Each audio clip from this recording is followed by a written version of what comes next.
नमस्कार सांग मैंने आपण मानु समस्त को मो स्टोरी चैनल स्वागत। चलतु कहानीटी आरंभ करवा। शाली अधा घर वाली बहुत हृदयस्पर्शी कहानीटी आरंभ शेष जाए शुणापी अनुरोध रहा। धान खलारे अल्प अल्प खरा पड़ा।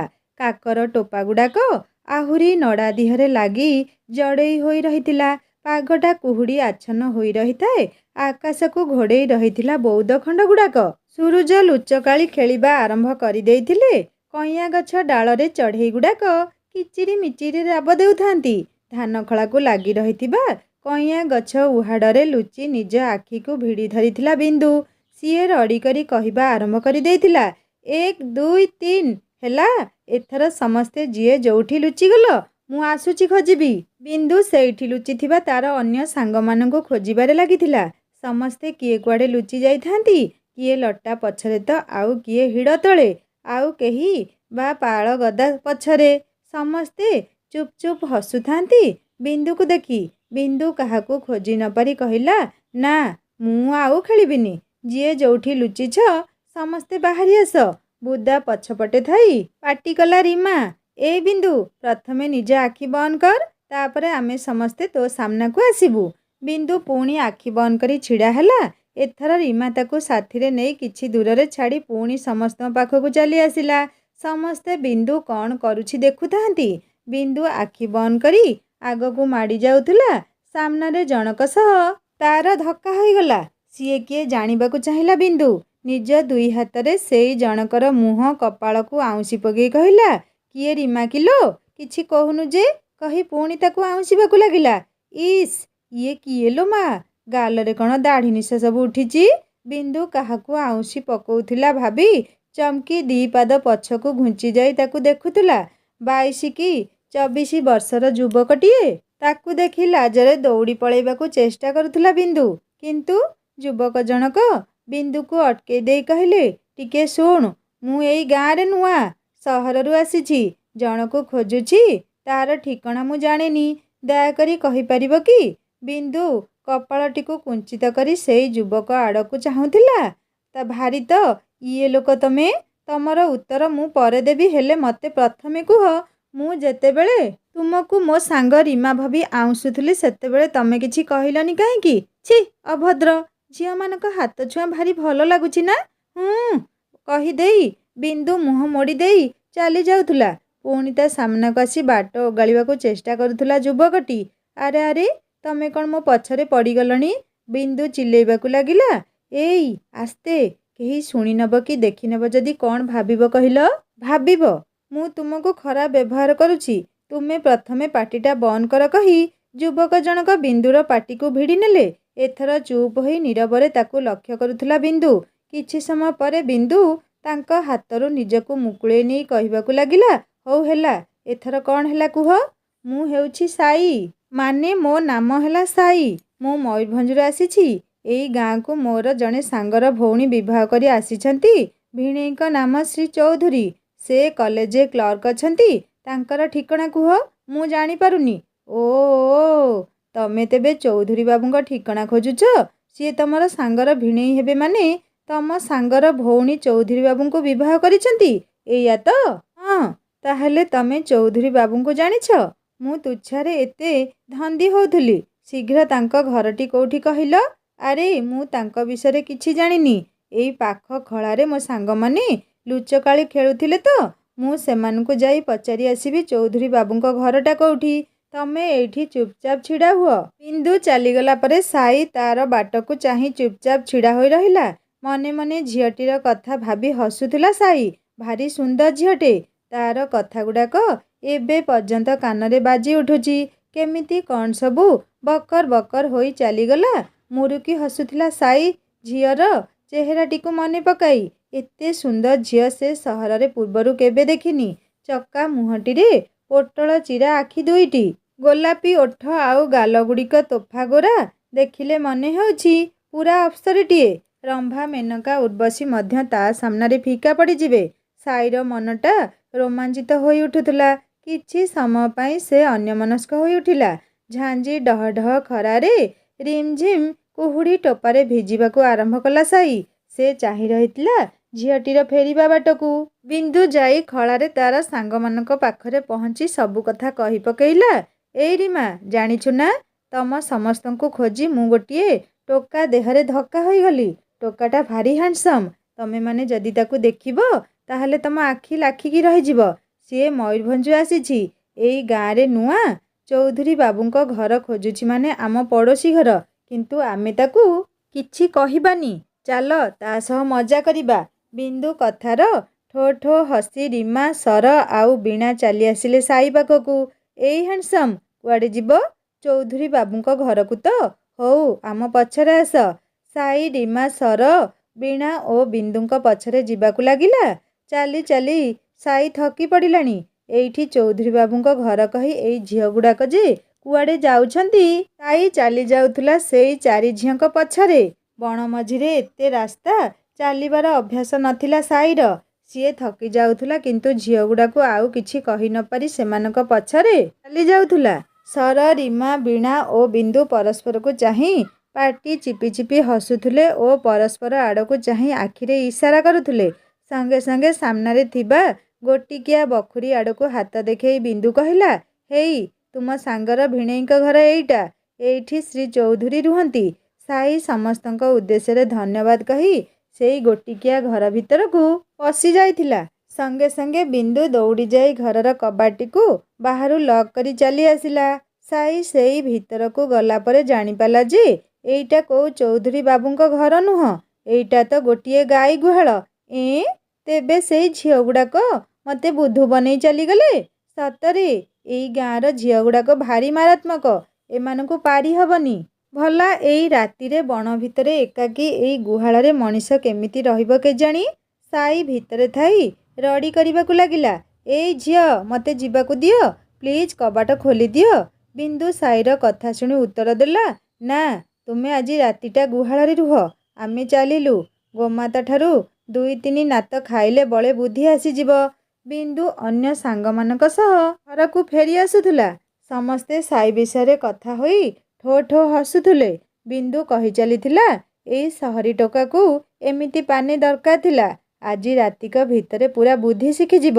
ବିନ୍ଦୁ କଥାରେ ରୀମା ସାମାନ୍ୟ ବ୍ୟସ୍ତ ହୋଇ କହିଲା, ହେଇ ଲୋ, ମାଲୋ, ମତେ ଭାରି ଡର ମାଡ଼ୁଛି। ଚୌଧୁରୀ ସାର୍ ଯଦି ଜାଣନ୍ତି ତାଙ୍କ ଘରକୁ ଆସିଥିବା ବନ୍ଧୁଙ୍କର ଆମେ ଏଇମିତି ଅବସ୍ଥା କରିଛେ, ତେବେ ଆମ ଉପରେ ତୁଚ୍ଛା ଗାଳି ବର୍ଷଣ କରିବେ। ବିନ୍ଦୁ ରୀମାକୁ ସାହସ ଦେଇ କହିଲା, ତୁଟା ଗୋଟିଏ ଡରୁଆଣି। ଏତେ ଛୋଟ କଥାକୁ ଏତେ ଡରୁଛୁ। ସମସ୍ତେ ଚାଲି ଯାଇଥିଲେ ନିଜ ନିଜ ଘରକୁ। ସାଇ କଥା ଏକାବେଳକେ ସମସ୍ତେ ମନରୁ ପାସୋରି ଦେଇଥିଲେ। ସଞ୍ଜ ଯାଇ ରାତି ହେବାକୁ ବସିଥିଲା। ସାଇ ସେଇ ଗୁହାଳରେ ରହି ସାହାଯ୍ୟ ପାଇଁ ରଡ଼ି କରୁଥିଲା।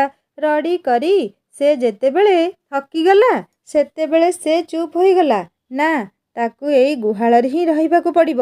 ସାଇ ବସି ଯାଇଥିଲା ଗୋବର ଓ ମାଟିରେ ଲେପି ହୋଇଥିବା ପଥର ଉପରେ। ତାକୁ ବସିଥିବାର ଦେଖି ଗୁହାଳ ଭିତରେ ଥିବା ଗାଈଗୁଡ଼ାକ ହମ୍ବା ରଡ଼ି ଦେଉଥିଲେ। ସେମାନେ ମଧ୍ୟ ସାଇକୁ ଦେଖି ସାମାନ୍ୟ ଇତସ୍ତତ ହେଉଥିଲେ। ହଠାତ୍ ରଡ଼ି କରି ସେମାନେ ବୋବେଇବା ଆରମ୍ଭ କରି ଦେଇଥିଲେ। ହୁଏତ ସେମାନଙ୍କ ବାସସ୍ଥାନରେ ସାଇର ଉପସ୍ଥିତି ସେମାନେ ଚାହୁଁ ନଥିଲେ।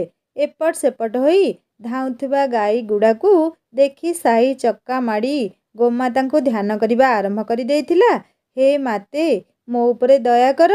ଏଇ ଗାଁର ଝିଅଗୁଡ଼ାକ ମତେ ଏଇଠି ବନ୍ଦ କରି ଚାଲି ଯାଇଛନ୍ତି। ତେଣୁ ମତେ ତୁମମାନଙ୍କ ସହ ରହିବାକୁ ଅନୁମତି ଦିଅ। ଦୌଡ଼ୁଥିବା ଗୋଟିଏ ଗାଈ ସାଇକୁ ଧକ୍କା ଦେଇ ଶିଙ୍ଘ ଉଠେଇ ମାରିବାକୁ ଚାଲି ଆସୁଥିଲା। ବିଚରା ସାଇ ଗୋବରରେ ଲଟପଟ ହୋଇ କାନ୍ଥକୁ ଆଉଜି ବସି ରହିଥିଲା। ତାର ମୁହଁ ଗୋଟାପଣେ କାଦୁଅ ଗୋବରରେ ଲେପି ହୋଇ ଯାଇଥିଲା।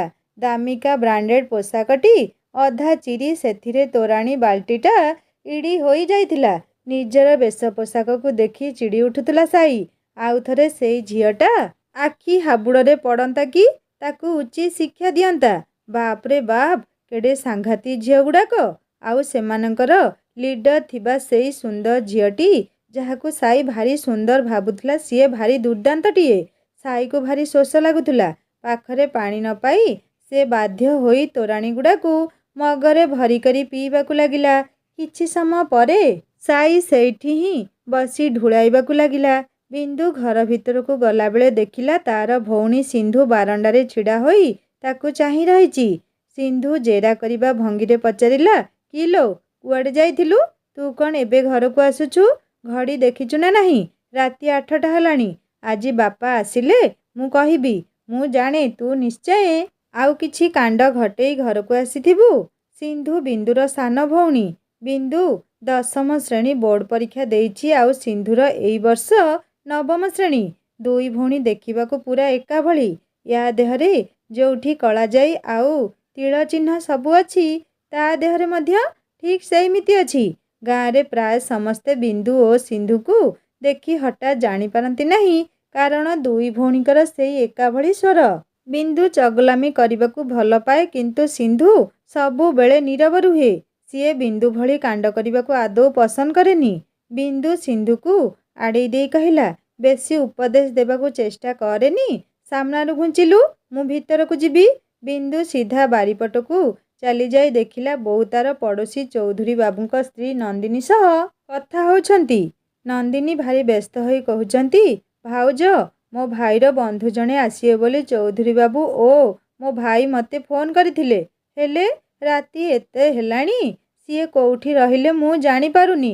ତାଙ୍କର ଫୋନ୍ ମଧ୍ୟ ସୁଇଚ୍ ଅଫ୍ କହୁଛି। ସିଏ ମୋ ଭାଇର ବନ୍ଧୁ, ଆମ ଗାଁର। ତାଙ୍କ ସହ ମୋର ଖୁବ୍ ଭଲ ସମ୍ପର୍କ। ପ୍ରାୟ ସମୟରେ ସିଏ ଆମ ଘରକୁ ଆସନ୍ତି। ସବୁ କାମରେ ସାହାଯ୍ୟ କରନ୍ତି। ହେଲେ ସାଇ କୋଉଠି ରହିଗଲେ କେଜାଣି।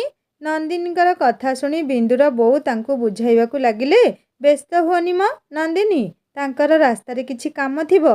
ଦୁହିଁଙ୍କର କଥା ଶୁଣି ବିନ୍ଦୁ ପଛରେ ଥାଇ ପାଟି କରିବାକୁ ଲାଗିଲା, ଜଣେ ହ୍ୟାଣ୍ଡସମ୍ ଟୋକା ନା, ଟିକେ ଡେଙ୍ଗା ଆଉ ତୋଫା ଗୋରା, ଏକଦମ୍ ଡୋଲ ଡାଉଲ ଚେହେରା। ବିନ୍ଦୁ କଥା ଶୁଣି ନନ୍ଦିନୀ କହିଲେ, ହଁ ହଁ, ଟୋକାଟା ସେଇମିତିଆ। ତା ନାଁ ସାଇ। ତୁ ତାକୁ ଦେଖିଛୁ ଯଦି କହ। ହି ହି ହୋଇ ହସି ବିନ୍ଦୁ କିଛି ନ କହି ଘର ଭିତରକୁ ଚାଲିଗଲା। ବିନ୍ଦୁ ହସି ହସି ଘର ଭିତରକୁ ଚାଲି ଯାଉଥିଲା ବେଳେ ନନ୍ଦିନୀ କିଛି ଗୋଟେ ଗଡ଼ବଡ଼ ସନ୍ଦେହ କରି ବିନ୍ଦୁର ବୋଉକୁ କହିଲେ, ଭାଉଜ, କିଛି ଖରାପ ଭାବିବନି। ବିନ୍ଦୁ ହସିବାର ଦେଖି ମୋତେ ମନେ ହେଉଛି ସାଇ କଥା ସିଏ ଜାଣିଛି। ନହେଲେ କାହିଁ ଏମିତି ହସି ହସି ଘରକୁ ଚାଲିଗଲା କହୁନ? ତମେ ଯାଇ ବିନ୍ଦୁକୁ ଟିକେ ପଚାର। ଏଇ ବିନ୍ଦୁ ଆଉ କେଉଟ ସାହିର ରୀମା, ସର ଓ ବୀଣା ମିଶି ଗୋଟିଏ ଗ୍ରୁପ୍ କରିଛନ୍ତି। ପ୍ରତିଦିନ ଏମାନେ କିଛି ନା କିଛି କରି ଆସୁଛନ୍ତି। ନିଜ ଝିଅ ବିନ୍ଦୁ ବିଷୟରେ ଶୁଣି ବିନ୍ଦୁ ବୋଉ ସାମାନ୍ୟ ଦୁଃଖିତ ହେଲେ। ନିଜ ଝିଅର କୀର୍ତ୍ତି ବିଷୟରେ ଶୁଣିଲେ କୋଉ ମାଆକୁ ଅବା ଭଲ ଲାଗିବ? ତଥାପି ବିନ୍ଦୁ ଉପରେ ଚିଡ଼ି ଉଠି ତାରି ବୋଉ କହିବାକୁ ଲାଗିଲେ, କ'ଣ କରିବି କହୁନ ନନ୍ଦିନୀ? ଭୁଆସୁଣୀ ଝିଅଟି ହୋଇ ଏଡ଼େ ଅଗୁଣର, ଗାଁ ସାରା ସମସ୍ତେ ଆସି ଅଭିଯୋଗ ଦେଇ ଯାଉଛନ୍ତି। ଏସବୁ ପାଇଁ ଦାୟୀ ମୋ ଶ୍ୱଶୁର ମାନେ ବିନ୍ଦୁର ଜେଜେବାପା। ନାତୁଣୀ ଦୁଇଟି ତାଙ୍କ ଗଳାର ରତନ, ରଙ୍କୁଣୀ ଧନ। ଖାଲି ଗୋସେଇଁ ବାପାଙ୍କ ଆଦରରେ ବିନ୍ଦୁଟା ଏତେ ବିଗିଡ଼ି ଯାଇଛି। କିନ୍ତୁ ମୋ ସାନ ଝିଅ ସିନ୍ଧୁ ସେମିତି ନୁହଁ। ମାଛିକୁ ମ କହେନି। ରୂପରେ ଯେମିତି, ଗୁଣରେ ସେମିତି। ଘର ଯାକର କାମ କରି ଚାଲିଥିବ। ନନ୍ଦିନୀ ହସି ହସି କହିଲେ, ହେଇଟି ଭାଉଜ, ତୁମ ବିନ୍ଦୁ ଓ ରୀମା ପଛ ସାହି ପାଣ୍ଡି ବୁଢ଼ୀ ଘରକୁ ଯାଇଥିଲେ। ବୁଢ଼ୀ ଛାତ ଉପରେ ଆମ୍ବୁଲ ଶୁଖେଇ ବାଡ଼ିଟି ଧରି ଜଗିଥିଲା। ବିନ୍ଦୁ ଆଉ ରୀମାକୁ ଘର ଭିତରକୁ ଆସୁଥିବାର ଦେଖି ବୁଢ଼ୀ କହିଲା, ଏଇ ଟୋକିଗୁଡ଼ାକ ଆମ୍ବୁଲ ଶୁଖେଇଛି ଦେଖୁଥିବ, ନହେଲେ ମାଙ୍କଡ଼ଗୁଡ଼ା ଆସିଲେ ଭିଣି ନେବେ। ଦୁଇ ଜଣ ହଁ ହାଁ କରି ଛାତ ଉପରକୁ ଗଲେ। ବୁଢ଼ୀ ତଳକୁ ଯିବା ଭିତରେ ଏ ଦୁହେଁ ତାର ଆମ୍ବୁଲ ଗୁଡ଼ାକ ନେଇ ତାଙ୍କର ଅନ୍ୟ ସାଙ୍ଗମାନଙ୍କୁ ବାଣ୍ଟି ଦେଇଛନ୍ତି। ବୁଢ଼ୀକୁ ଭୁଆଁ ବୁଲେଇ ଚାଲି ଆସିଛନ୍ତି। ପାଣ୍ଡି ବୁଢ଼ୀ ପୋଖରୀକୁ ମୁଁ ଗଲାବେଳେ ଦେଖା ହେବାରୁ ବାଟରେ ଅଟକେଇ ଏତେ ସବୁ କହିଲା। ନନ୍ଦିନୀ ଆହୁରି ହସିବାକୁ ଲାଗିଲା। ପୁଣି ହସି ହସି କହିଲା, ଭାଉଜ, ବିନ୍ଦୁକୁ ଟିକେ ଆକଟ କର। ଝିଅ ନୁହଁ ତ, ଗୋଟିଏ ଅଣ୍ଡିରି ଚଣ୍ଡୀ। ନନ୍ଦିନୀଙ୍କର ସବୁ କଥାକୁ ଭିତରେ ରହି କାନଉଥିଲା ବିନ୍ଦୁ। ବାରିକୁ ଆସି ନନ୍ଦିନୀକୁ ଚିଲେଇ କହିଲା, ହେଇଟି ନନ୍ଦିନୀ ମାଉସୀ, ତୁମେ କିଛି ଠିକ୍ କରୁନ। ସେତେବେଳୁ ମୋ ବିଷୟରେ ମୋ ବୋଉକୁ କହି ଚାଲିଛ ଗୋଟିଏ କଥା ଶୁଣ। ତୁମର ସେଇ ନୂଆ ବନ୍ଧୁ ସାଇ ମୋ ସହ ପଙ୍ଗା ନେଇଥିଲା। ତାକୁ ମୁଁ ଉଚିତ ଶିକ୍ଷା ଦେଇଛି। ଆମେ ସମସ୍ତେ ନେଇ ତାକୁ ଗୁହାଳ ଘରେ ରଖି କବାଟ କିଳିଦେଲୁ। ଏଥର ନାମ ନବ ସହରୀ ପୁଅ। ଅଣ୍ଡିରି ଚଣ୍ଡୀ, ତୁ ସତ କହୁଛୁ? ଆଲୋ, କେଡ଼େ ବଦମାସ ଟୋକି ଗୁଡ଼ାକ ଆମ ସାଇକୁ ଗୁହାଳ ଘରେ ରଖି ଆସିଛ। ଏ ଭାଉଜ, ମୁଁ ଏଇନେ କ'ଣ କରିବି? ଏ ରାତିଟାରେ ବଣ ଆଡ଼କୁ କେମିତି ଯିବି? ଘରେ ମୋ ସାନ ଝିଅ ଟିକି ଏକା ଅଛି। ନନ୍ଦିନୀକୁ ସାନ୍ତ୍ୱନା ଦେଇ ବିନ୍ଦୁର ବୋଉ କହିଲେ, ରୁହ, ବ୍ୟସ୍ତ ହୁଅନି। ତମ ଝିଅ ଟିକିକୁ ମୋ ସାନ ଝିଅ ସିନ୍ଧୁ ପାଖରେ ଛାଡ଼ିଦିଅ। ଚାଲ ସେଇ ଗୁହାଳ ଆଡ଼ିକି ଯିବା। ନନ୍ଦିନୀ ଝିଅକୁ ଆଣି ସିନ୍ଧୁ ପାଖରେ ଛାଡ଼ିଦେଲେ। ବିନ୍ଦୁର ବୋଉ ପାଟିକୁ ଯାହା ଆସିଲା ବିନ୍ଦୁକୁ ଗାଳି ଦେଇ ନନ୍ଦିନୀ ସହିତ ଚାଲିଲେ। ଆଜି ଘରକୁ ତ ଜେଜେବାପା ଆଉ ବାପା ଆସନ୍ତୁ, ମୁଁ ସବୁ କହୁଛି, ଆଚ୍ଛା ପାନେ ଦେବେ। ବିନ୍ଦୁକୁ ଏଇ କଥା ଗୁଡ଼ାକ କିଛି ପ୍ରଭାବ ପକେଇ ପାରିଲାନି, ବରଂ ସେ ହସି ହସି ଗୀତ ଗାଇ ଗାଇ ନିଜ ରୁମ୍କୁ ଚାଲିଗଲା। ନନ୍ଦିନୀ ଓ ବିନ୍ଦୁ ବୋଉ ରାତି ବେଳରେ ସେଇ ଗୁହାଳ ଆଡ଼ିକି ଚାଲିଲେ। ସାଥିରେ ନରୀ ଗଉଡ଼କୁ ମଧ୍ୟ ଡାକିନେଲେ। ନରିଆ କହି ଚାଲିଥାଏ, ଓହୋ, ଏତେ ଚଣ୍ଡୀଗୁଡ଼ାକ ବିଚରା ପୁଅଟାକୁ ଗୁହାଳ ଘରେ କିଳି ଆସିଛନ୍ତି।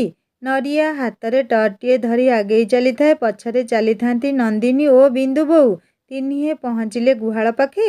ଭିତରକୁ ଯାଇ ନରୀ ଟର୍ଚ୍ଚ ପକାଇ ଦେଖିଲା, ସାଇ କାଦୁଅ ଗୋବରରେ ଲଟପଟ ହୋଇ ବସି ରହିଛି। ସିଏ ବାହାରକୁ ବାହାରି ଆସିଲା। ତାକୁ ଦେଖି ନନ୍ଦିନୀ କହି ଉଠିଲେ, ଇସ୍, ମୋ ଭାଇର କି ଅବସ୍ଥା କରିଛନ୍ତି। ସାଇ ମୁହଁ ଲଟକେଇ ନନ୍ଦିନୀ ପଛରେ ଆସୁଥାଏ। ତାକୁ ଦେଖିଲେ ଲାଗୁଥାଏ ସତେ ଯେମିତି ସିଏ କୋଉ ଡ୍ରେନ୍ରେ ସ୍ନାନ କରି ଆସିଛି। କ୍ଷୀଣ ସ୍ୱରରେ ସାଇ କହୁଥାଏ, ଆଲୋ ନନ୍ଦିନୀ, କେତେ ଖୁସିରେ ମୁଁ ତମ ଗାଁକୁ ଆସିଥିଲି, ହେଲେ ତମ ଗାଁ ଝିଅଗୁଡ଼ାକ ଶଇତାନ ଗୁଡ଼ାକ ଦେଖୁନୁ ମୋର କି ଅବସ୍ଥା କରିଛନ୍ତି। ଆଲୋ, ମୁଁ ଆସିବାକୁ ଚାହୁଁନଥିଲି, ଖାଲି ତୋ ଭାଇ କହିଲା ବୋଲି ମୁଁ ତୋ ପାଖକୁ ଆସିଲି। ତୋ ଭାଇ ସୁଜିତର ଟ୍ରେନିଂ ଅଛି, ସେ ପୁଣି 2 ମାସ ପାଇଁ। ସୁଜିତ କହିଲା, ନନ୍ଦିନୀର ଗାଁକୁ ଯିବୁ। ଭେଣେଇ ଆମର ରାଉରକେଲାରେ ରହୁଛନ୍ତି। ନନ୍ଦିନୀର ଝିଅ ଟିକିର ଦେହ ଭଲ ନାହିଁ, ତାକୁ ଡାକ୍ତରଙ୍କୁ ଦେଖେଇବାକୁ ପଡ଼ିବ। ମୁଁ ଟ୍ରେନିଂ ପରେ ଯିବି। ସାଇ ଏସବୁ କହି ଛୋଟେଇ ନନ୍ଦିନୀ ଓ ବିନ୍ଦୁର ବୋଉ ପଛରେ ଯିବାକୁ ଲାଗିଲା। ରାତି କେତୁଟା ହବ ଜଣା ନାହିଁ, କିନ୍ତୁ ସିନ୍ଧୁ ସେଇମିତି ବାରଣ୍ଡାରେ ଛିଡ଼ା ହୋଇ ତା ବୋଉ ଓ ନନ୍ଦିନୀର ଆସିବା ବାଟକୁ ଚାହିଁ ରହିଥାଏ। ନନ୍ଦିନୀର ଝିଅ ଟିକି ସିନ୍ଧୁର ହାତ ପାପୁଲିକୁ ଭିଡ଼ି ଧରି କହୁଥାଏ, ଦିଦି, ମୋତେ କାଖେଇ ଦିଅ, ମୋ ବୋଉ କେତେବେଳେ ଆସିବ? ହଁ ହଁ, ଏବେ ଆସୁଥିବେ ବୋଧେ କହି ଟିକିକୁ କାଖେଇ ସିନ୍ଧୁ ନୀରବରେ ବାହାରକୁ ଚାହିଁ ରହିଲା। ଝର୍କା ଦେଇ ବିନ୍ଦୁ ମଧ୍ୟ ସମସ୍ତଙ୍କ ଆସିବା ବାଟକୁ ଚାହିଁ ରହିଥାଏ। କିଛି ସମୟ ପରେ ଘରେ ଆସି ପହଞ୍ଚିଲେ ନନ୍ଦିନୀ ଓ ତାଙ୍କ ସାଥିରେ ଥିବା କୁଣିଆ ବନ୍ଧୁ ସାଇ। ପଛରେ ବିନ୍ଦୁର ବୋଉ ବାରଣ୍ଡା ଉପରକୁ ଉଠି ଆସୁଥିଲେ। ସାଇର ପୋଷାକ ଓ ତାର ଚେହେରାକୁ ଦେଖି ସିନ୍ଧୁ ସାମାନ୍ୟ ହସିବା ଆରମ୍ଭ କରିଦେଲା। ଅବଶ୍ୟ ସେ ଜାଣେ କାହାକୁ ଦେଖି ହସିବା ଭଲ କଥା ନୁହଁ। ତଥାପି ସାଇ ଯେମିତି ଗୋବର ଓ କାଦୁଅରେ ଲଟପଟ ହୋଇ ରହିଥିଲା, ତାକୁ ଦେଖିଲେ ଯିଏ ନାହିଁ ସିଏ ହସିବ।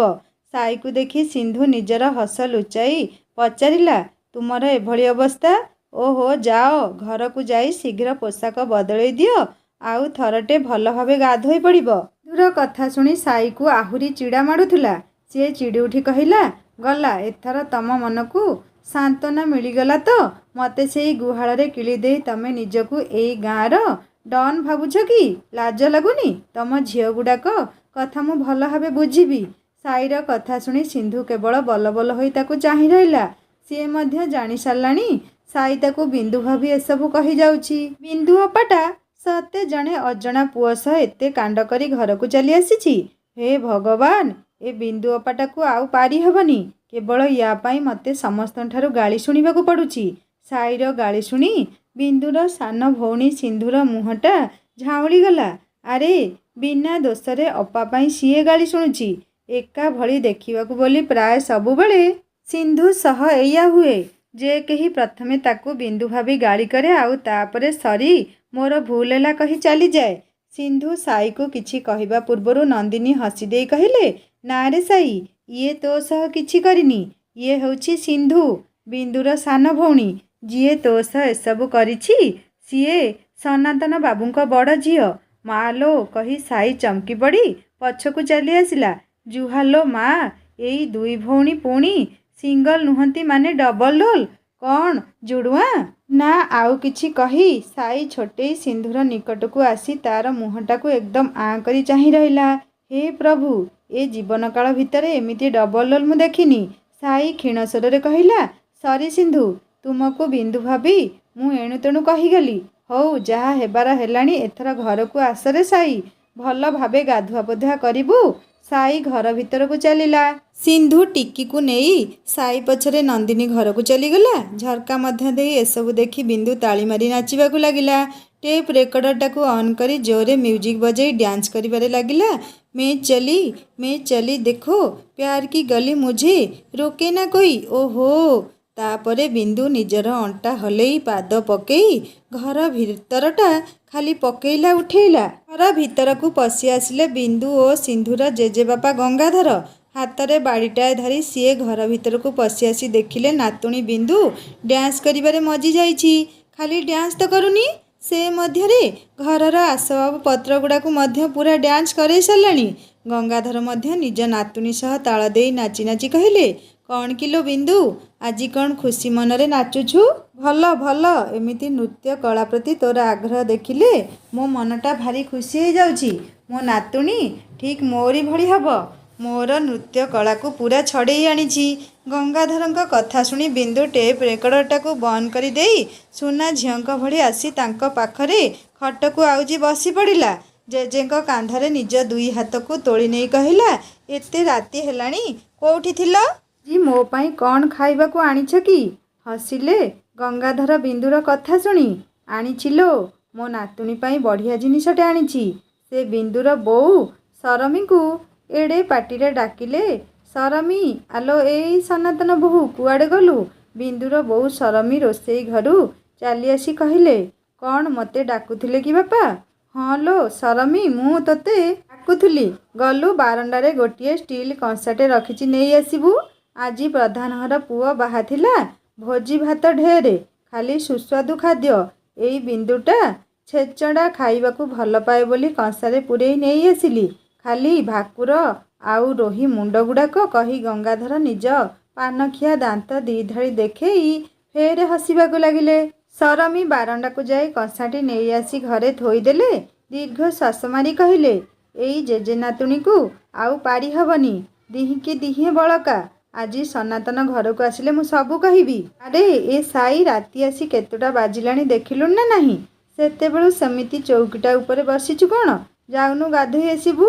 ଟିକିକୁ ମଝି ବଖୁରିରେ ଶୁଆଇ ଦେଇ ନନ୍ଦିନୀ ଗୁରାଳି ଛାଡ଼ୁଥିଲେ। ସାଇ ବାଥରୁମ୍ ବାହାରେ ଛିଡ଼ା ହୋଇ କହିଲା, ଭଲ କହୁଛୁ ନନ୍ଦିନୀ, ତମ ଗାଁକୁ ଆସି ଯାହା ତ ଅବସ୍ଥା ହେଲି, ସେଥିରେ ପୁଣି ରାତି ବେଳଟାରେ ଥଣ୍ଡା ପାଣି ଢାଳି ହୋଇ ପଡ଼ିବି। କାହିଁ ମୋତେ ଉଷୁମ ପାଣି କରି ଦଉନୁ? ସାଇ ଓ ନନ୍ଦିନୀର କଥା ଶୁଣି ସିନ୍ଧୁ ହସି ଦେଇ କହିଲା, ମାଉସୀ ମୁଁ ଯାଉଛି ସାଇଙ୍କ ପାଇଁ ଗରମ ପାଣି କରିଦେବି। ତା ସାଙ୍ଗକୁ କଡ଼ା ଚା ଟିକେ କରିଦିଅନ୍ତ ଯଦି ଭଲ ହୁଅନ୍ତା। ସାଇ ସିନ୍ଧୁକୁ ହସି ହସି ଉତ୍ତର ଦେଲା। ସାଇ ଆଡ଼କୁ ଚାହିଁ ସିନ୍ଧୁ ପାଟି ଚିପି ହସି ଉଠିଲା। ମନକୁ ମନ କହି ଉଠିଲା, ଟୋକାଟାର ଚେହେରା ଯାହା, ଝିଅ ପଟେଇବାକୁ କଷ୍ଟ କରିବାକୁ ପଡ଼ିବନି। କପେ ଚା ଗ୍ୟାସରେ ବସେଇ ଦେଇ ସେ ସାଇ ଆଡ଼କୁ କଣେଇ ଚାହିଁବାରେ ଲାଗିଲା। ସାଇ କିନ୍ତୁ ଅନ୍ୟ ଆଡ଼କୁ ଚାହିଁ ଗୀତ ଗାଇବାରେ ଲାଗିଥିଲା। ବାଃ, ଭାରି ସୁନ୍ଦର ସ୍ୱରରେ ଗୀତଟି ଗାଇଲେ, ଭାରି ଭଲ ଲାଗିଲା। କ'ଣ ଆପଣ ଏମିତି ଗୀତ ଗାଆନ୍ତି ନା ଜଣେ ପୋଖତ ସଙ୍ଗୀତଜ୍ଞ? ସିନ୍ଧୁ ସାଇର ହାତକୁ ଚା କପ୍ଟି ବଢ଼େଇ ଦେଇ ପଚାରିଲା। ସିନ୍ଧୁ ହାତରୁ ଚା କପ୍ ନେଇ ସାଇ କହିଲା, ନା ମ, ମୋତେ ଏମିତି ଗୀତ ଗାଇବାକୁ ଭଲ ଲାଗେ। ମୁଁ ଗାଇଦିଏ, କିନ୍ତୁ ସେମିତି ସଙ୍ଗୀତଜ୍ଞ ନୁହଁ। କିନ୍ତୁ ତମ ହାତର ଚା'ଟା ଭାରି ବଢ଼ିଆ ଲାଗୁଛି। ତୁମେ କୋଉ ଶ୍ରେଣୀରେ ପଢ଼ୁଛ? ତୁମ କଥାବାର୍ତ୍ତା ତମ ବଡ଼ ଭଉଣୀ ବିନ୍ଦୁ ଭଳି ନୁହଁ। ଭାରି ଆଶ୍ଚର୍ଯ୍ୟ ଲାଗୁଛି। ତମର ଭଏସ୍ ନା ଭାରି ସୁଇଟ୍। ଆଉ ତମ ବିନ୍ଦୁ ଅପାଟା ଭାରି ଚଗଲାମି କରୁଛନ୍ତି। ତାଙ୍କୁ ତ ଯେ କେହି ବି ଭୟ କରିବ।